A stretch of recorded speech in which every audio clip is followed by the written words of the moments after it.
औज़ुबिल्लाहिमिनश्शैतानिर्रजीम बिस्मिल्लाहिर्रहमानिर्रहीम और lectures bye Qasim इंसजाद के साथ आपकी खिदमत पे एक दफ़ा फिर हाजिर। आज का हमारा टॉपिक है ऑर्डर 1 रूल 10 की एप्लीकेशन कैसे दी जाती है, या अगर आप फरीक मुकदमा किसी सिविल दीवानी केस में बनना चाहते हैं तो आपको कैसे बनने की इजाज़त दी जाएगी। तो इससे पहले हम अपना लेक्चर स्टार्ट करें तो आपसे गुजारिश है कि अगर आपने मेरा चैनल सब्सक्राइब नहीं फरमाया तो उसको काइंडली सब्सक्राइब कर लें ताकि तमाम वीडियोज़ आप तक आसानी से पहुँच सकें, और ख़ास तौर पर वो बेल आइकन को ज़रूर क्लिक कीजिएगा ताकि वो नोटिफिकेशन भी आप तक पहुँच सकें और आपका फीडबैक भी मुझ तक पहुँच सके। उसके आपके मैसेज का मैं इंतज़ार करता रहता हूँ और मैं कोशिश करता हूँ कि तमाम जो मैसेजेस आएँ उनको ख़ास तौर पे रिप्लाई कर सकूँ। जब दावा आपके पास आपके ख़िलाफ़ हो गया और मिसाल के तौर पर आपकी वो प्रॉपर्टी है और आपके राइट्स उसमें इन्फ्रिंज होना का ख़तरा है, तो फिर आप फौरी तौर पर 110 की एप्लीकेशन दे सकते हैं। असल में क्या होता है कि दो पार्टी मिसाल के तौर पर आपस में साज़बाज़ कर लेती हैं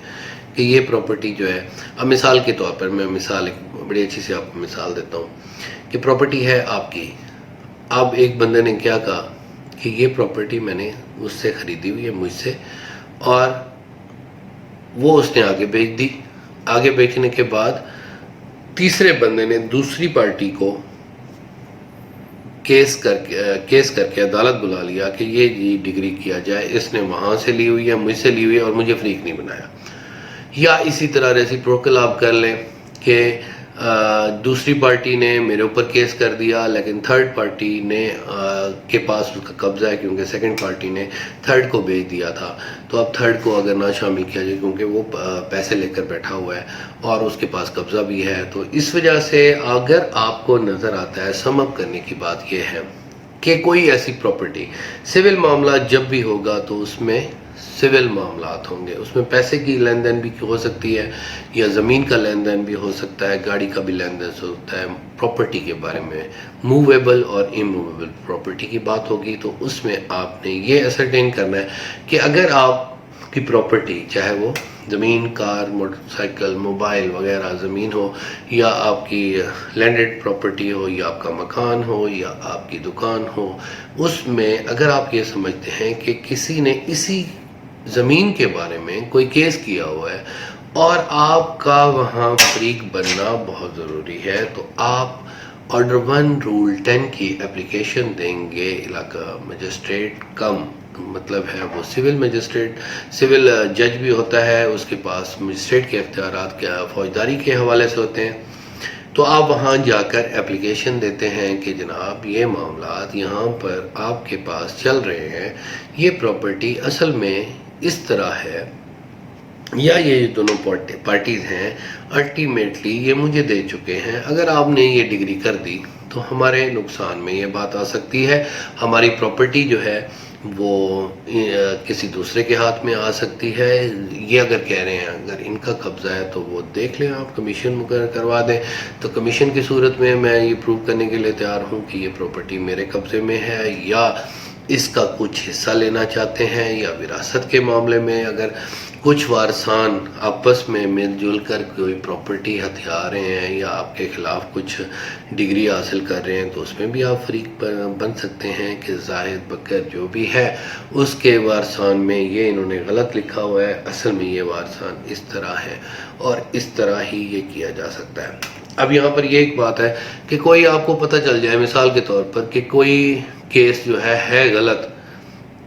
लेकिन आपका उससे कोई वास्ता नहीं है, तो क्या आप उसका हिस्सा बन सकते हैं? तो नहीं बन सकते। तो उसके लिए आप चीफ जस्टिस को लेटर लिख सकते हैं कि ये दावा जो है गलत है, असल में हक़ाइक़ इस तरह है। आप उसमें फरीक नहीं बन सकते, उसमें पर्सनल पार्टी के तौर पर सॉरी आप फरीक नहीं बन सकते। तो उसको पर्सनली अगर आप लेना चाहते हैं और हक़ाइक़ सामने लाना चाहते हैं तो फिर आप चीफ जस्टिस आपको एप्लीकेशन लिख दें कि ये एक दावा चल रहा है, उसमें हक़ाइक़ ये हैं, तो ये नुकसान हो रहा है किसी और का, किसी यतीम का, किसी गरीब का, किसी स्टेट का, तो वो भी आप निशानदेही कर सकते हैं। लेकिन ऐसी कोई प्रोविज़न नहीं है जो मैं आपको बता रहा हूँ, लेकिन क्योंकि इस माशरे को अच्छाई की तरफ ले आने का हमारा एक वादा है आपके साथ, जिस तरह मेरा एक नारा है, जिस तरह मेरा स्लोगन है, वो लव फॉर द ह्यूमैनिटी है, वो इस वजह से میں کچھ ایسی باتیں ضرور بتاتا ہوں، وہ موٹیویشن کے طور پر آتی ہے کہ جو حقدار ہو اس کو حق ملنا چاہیے، اور جو کسی کا حق چھیننے کی کوشش کر رہا ہے تو اسے پہلے منع کیا جائے، نہیں تو اسے چھین کر دوسرے حقدار کو دیا جائے۔ تو یہ ہمارا سلوگن ہے۔ تو 110 کی اپلیکیشن بہت ہی آسان ہے، اس میں آپ اپلیکیشن دیں گے، اپلیکیشن دینے کے بعد ان کو نوٹس ہوگا، دونوں پارٹیز اس کا جواب دیں گی، جواب دینے کے بعد اس پر بحث ہوگی، آپ کا ایویڈنس دیکھا جائے گا، دعوے کو روک دیا جائے گا، تو اس کے بعد ایک فیصلہ ہوگا، وہ آپ کے حق میں آ جائے تو اس کی اپیل ہو سکتی ہے یا نگرانی ہو سکتی ہے، اور اس کے بعد اس طرح ایک پروسیجر چل جاتا ہے۔ تو اس وجہ سے میں آپ کو یہ کہنا چاہتا ہوں کہ اگر آپ کی نظر میں کہیں پر آپ کے رائٹ انفرنج ہو رہے ہیں تو فوری طور پر دعویٰ اس میں شامل ہوں، فریق مقدمہ بنے 110 کی صورت میں، اور چاہے یہ دیوانی ہو چاہے ریونیو ہو، جس میں اگر آپ پیش ہونا چاہیں تو وہاں بھی آپ پیش ہو سکتے ہیں۔ تو یہ معاملات جو ہیں بڑی آسانی سے آپ اس کو ڈیل کر سکتے ہیں، تو اس ڈیلز کی صورت میں آپ کے تمام مسائل بہت آسانی سے حل ہو جائیں گے۔ تو اگر آپ کو اس معاملے میں مزید میری سپورٹ چاہیے ہو تو میں انشاءاللہ وہ بھی آپ کو دینے کے لیے تیار ہوں۔ آپ کے فیڈ بیک کا میں منتظر رہوں گا، آپ کی باتوں کا اور آپ کے میسیجز کا میں ہمیشہ شکر گزار رہا ہوں، جس کی وجہ سے میرے دل میں یہ شوق پیدا ہوتا ہے کہ میں نئے نئے ٹاپکس کے ساتھ صرف دوستوں کو سمجھانے کے لیے، قانون کی اویئرنیس، میں آپ کو سب نہیں سمجھا سکتا کیونکہ میں ابھی خود نہیں سمجھا، یہ بہت بڑا فیلڈ ہے، لیکن جو مجھے پتہ ہے میں آپ کو بتانے کی کوشش کرتا ہوں تاکہ آپ کے فیڈ بیک سے پھر میرے اندر حوصلہ پیدا ہو اور انصاف کی اس جنگ میں ہم ایک دوسرے کے ساتھ چلتے رہیں۔ Thank you very much. اللہ آپ کا حامی و ناصر ہو، اللہ آپ کو خوش رکھے۔ اللہ حافظ۔